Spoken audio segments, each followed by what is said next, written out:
സീതാറാം യെച്ചൂരിയുമായി വളരെ അടുത്ത വ്യക്തിബന്ധമുണ്ടായിരുന്ന നേതാവായിരുന്നു ശ്രീ പി ജയരാജൻ. ജയരാജൻ നമ്മോടൊപ്പം ഉണ്ട്.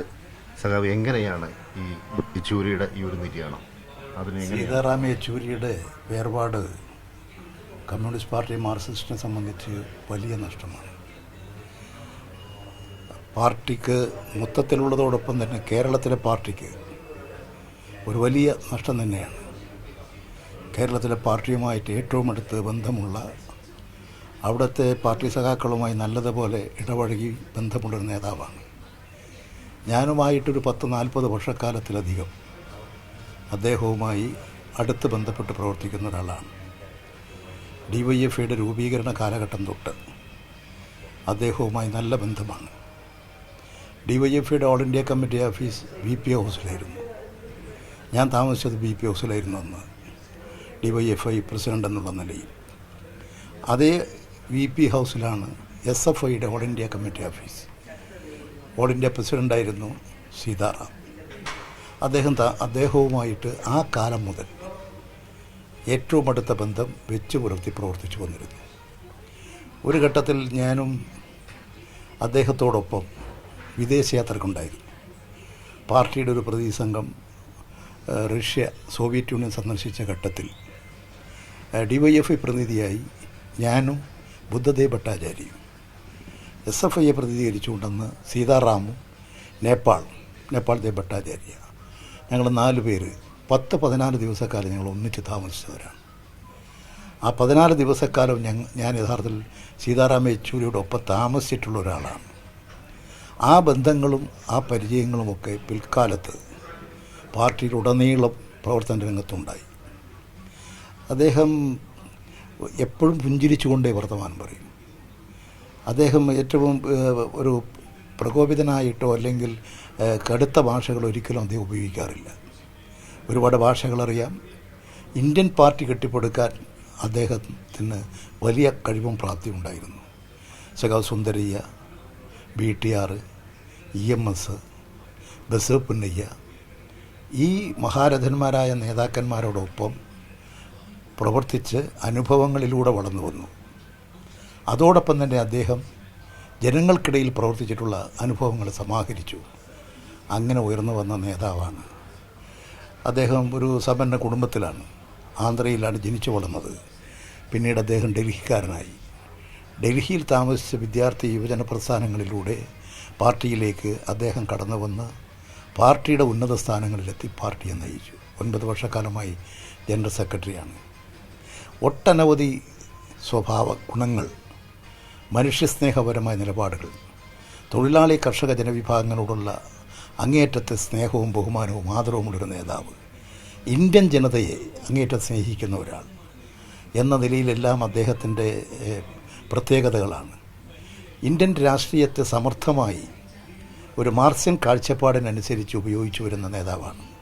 ഇപ്പോൾ പാർട്ടിയുടെ നയത്തിനനുസരിച്ച് തന്നെ ഇന്ത്യയിൽ നിന്ന് അഭിമുഖീകരിക്കുന്ന രാഷ്ട്രീയ പ്രശ്നങ്ങൾക്ക് പരിഹാരം കാണാൻ ഇന്ത്യ സഖ്യം, ആ സഖ്യത്തിലുള്ള എല്ലാ പാർട്ടി നേതാക്കളുമായിട്ടുള്ള വ്യക്തിബന്ധങ്ങളും രാഷ്ട്രീയ ആശയ സംവാദങ്ങളും അതിലൂടെ അതിൻ്റെ ഏകോപനത്തിന് വേണ്ടി അദ്ദേഹം ചെയ്ത സംഭാവന അമൂല്യമാണ്. ഇന്ത്യ സഖ്യത്തെ എൻ്റെ ഒരു നിരീക്ഷണത്തിൽ ഈ തരത്തിലേക്ക് ഉയർത്തിക്കൊണ്ടുവരാൻ അദ്ദേഹം നൽകിയിട്ടുള്ള സംഭാവനകൾ വലുതാണ്. അതുകൊണ്ട് തന്നെയാണ് ഈ ഇന്ത്യയിലെ പ്രതിപക്ഷത്തുള്ള അല്ലെങ്കിൽ ഇന്ത്യ സഖ്യത്തിലെ പാർട്ടികളെല്ലാം അദ്ദേഹത്തോട് അങ്ങേയറ്റത്തെ സ്നേഹാദരവ് പുറപ്പെടുവിക്കുന്നത്. അദ്ദേഹം പാർലമെൻറ്റേറിയനായിരുന്നു, രാജ്യസഭാംഗമായിരുന്നു. അന്ന് അദ്ദേഹത്തിൻ്റെ പെർഫോമൻസ് എല്ലാവരും ശ്രദ്ധിക്കപ്പെട്ടതാണ്. ഇന്ന് ഇന്ത്യയിലെ ഭരണകക്ഷികൾ തന്നെ, അതിൻ്റെ നേതാക്കൾ തന്നെ ഏറ്റവും അധികം ബഹുമാനിക്കുന്ന, അദ്ദേഹം പ്രാപ്തിയും കരുത്തുമുള്ളൊരു കമ്മ്യൂണിസ്റ്റ് നേതാവാണ് എന്ന നിലയിൽ നിരീക്ഷിച്ചുകൊണ്ട് അവർ സഖാവ് സീതാറാമിനോട് സ്നേഹാദരവ് പുലർത്തുകയാണ്. അങ്ങനെ എല്ലാം കൊണ്ടും നിറഞ്ഞു നിന്നൊരു നേതാവ്, ഇന്ത്യയെ ശക്തിപ്പെടുത്താൻ, ജനങ്ങളെ ശക്തിപ്പെടുത്താൻ, പാർട്ടിയെ ശക്തിപ്പെടുത്താൻ, പാർട്ടിയുടെ സംഘടനാപരമായ ഒട്ടനവധി പ്രശ്നങ്ങൾ വരുമ്പോൾ അത് പരിഹരിക്കാൻ അദ്ദേഹത്തിൻ്റെ ജീവിതം അർപ്പിച്ചു. ആ ജീവിത പോരാട്ടങ്ങളിലൂടെ കടന്നു വരുമ്പോഴാണ് അദ്ദേഹം രോഗാതുരനായി അദ്ദേഹം എയിംസിൽ പ്രവേശിപ്പിക്കപ്പെട്ടത്. അവിടുത്തെ ചികിത്സയാണെന്ന് അറിഞ്ഞപ്പോൾ തന്നെ ഞാൻ ഇവിടത്തേക്ക് വരണം, അപ്പോൾ ആരെയും പ്രവേശിപ്പിക്കുന്നില്ലെന്നുള്ളത് കൊണ്ട് വരാതിരുന്നതാണ്. അദ്ദേഹത്തിൻ്റെ ആരോഗ്യപരമായ പ്രശ്നങ്ങളൊക്കെ ഞാൻ പലപ്പോഴും നമ്മുടെ CC ഓഫീസിലെ മുരളിയുമായിട്ടൊക്കെ വിളിച്ച് സംസാരിക്കാറുണ്ട് എന്താണെന്നൊക്കെ. അദ്ദേഹം പൂർണ്ണ ആരോഗ്യവാനായി തിരിച്ചു വരുമെന്നായിരുന്നു എൻ്റെ പ്രതീക്ഷ. അപ്പോഴാണ് പെട്ടെന്ന് മിനിഞ്ഞാന്ന് വൈകുന്നേരം 3 മണിക്ക് ടെലിവിഷൻ ചാനലിലാണ് അന്തരിച്ചു എന്നുള്ള വാർത്ത കാണുന്നത്. പിന്നെ അവിടെ ഇരിക്കാൻ തോന്നില്ല. അപ്പോൾ തന്നെ ഞാൻ എങ്ങനെയെങ്കിലും ഡൽഹിയിലെത്തുക, ആ ദൗത്യത്തോടു കൂടിയിട്ടാണ് അവിടുന്ന് പുറപ്പെട്ടത്. ഒരു ട്രെയിൻ പിടിച്ച് കോഴിക്കോട് വന്നു. കോഴിക്കോട് വരുമ്പോഴേക്കും ഓഫീസിൽ വിളിച്ച് പറഞ്ഞ് ടിക്കറ്റ് ഡൽഹിയിലേക്കുള്ള ഏത് ഫ്ലൈറ്റിനാണ് ടിക്കറ്റ് വേണമെന്ന് പറഞ്ഞു. അങ്ങനെ ടിക്കറ്റ് കിട്ടി ഞാൻ നേരെ ഡൽഹിയിൽ വന്നു. അപ്പോഴാണ് ഇവിടെ എത്തുമ്പോഴാണ് അറിയുന്നത് പിന്നെ അദ്ദേഹം ഇന്നലെ വൈകുന്നേരം 6 മണിക്ക് ബോഡി എയിംസിൽ നിന്ന് കൊണ്ടുവരും. പിന്നെ JNU പോകും. അതിനുശേഷം ഇന്ന് രാവിലെ 11 മണി മുതലാണ് AKG ഭവനിൽ എന്നുള്ളത് അറിയുന്നത്. ഇന്നലെ അദ്ദേഹത്തിൻ്റെ വീട്ടിൽ പോയി അദ്ദേഹത്തിൻ്റെ ഭാര്യയെയും അദ്ദേഹത്തിൻ്റെ ഒരു സഹോദരനേ ഉള്ളൂ, സഹോദരനുമായിട്ടൊക്കെ കണ്ട് സംസാരിച്ചു. ഞങ്ങളുടെ ദുഃഖമൊക്കെ അവരെ അറിയിച്ചു. അവരുടെ കുടുംബാംഗങ്ങളൊക്കെ അവിടെ ഉണ്ടായിരുന്നു. അത് കഴിഞ്ഞ് ഞങ്ങൾ ഇന്നിപ്പോൾ രാവിലെ പോവുകയാണ് അദ്ദേഹത്തിൻ്റെ അന്ത്യോപചാരം അർപ്പിക്കാൻ. ഒരു 44 വർഷക്കാലം ഒന്നിച്ച് പ്രവർത്തിച്ച് ഇപ്പോഴും കണ്ടാൽ പഴയ കാര്യങ്ങളൊക്കെ പറയും അദ്ദേഹം, പഴയ സംഭവങ്ങളെക്കുറിച്ചൊക്കെ. അങ്ങനെ വ്യക്തിപരമായിട്ട് ഓർത്തെടുക്കാവുന്ന എന്തെങ്കിലും സംഭവങ്ങൾ? ഒട്ടനവധി ഇത്തരത്തിലുള്ള സംഭവങ്ങളുണ്ട് ഓർത്തെടുക്കാൻ തന്നെ. അദ്ദേഹം ഈ കാര്യങ്ങളെല്ലാം ഇപ്പോഴും പറഞ്ഞുകൊണ്ടിരിക്കും. ഞങ്ങൾ ഡൽഹിയിൽ ആഗ്രയിൽ ഇവിടെ പോയപ്പോൾ ഉണ്ടായിട്ടുള്ള, മോസ്കോവിലൊക്കെ പോയപ്പോൾ, അർമേനിയയിൽ പോയപ്പോൾ ഉണ്ടായിട്ടുള്ള കാര്യങ്ങളൊക്കെ അദ്ദേഹം വളരെ തമാശയോടുകൂടി പറയും. അദ്ദേഹം ഒരു ഉത്തമനായ ഒരു കമ്മ്യൂണിസ്റ്റ് നേതാവാണ്. മറ്റൊന്നിനെക്കുറിച്ച് അദ്ദേഹത്തിന് വ്യക്തിപരമായൊരു താല്പര്യങ്ങളെക്കുറിച്ചും ചിന്തിക്കാത്ത ഒരു നേതാവായിരുന്നു അദ്ദേഹം. നമ്മളിന്ന് വിട പറഞ്ഞു.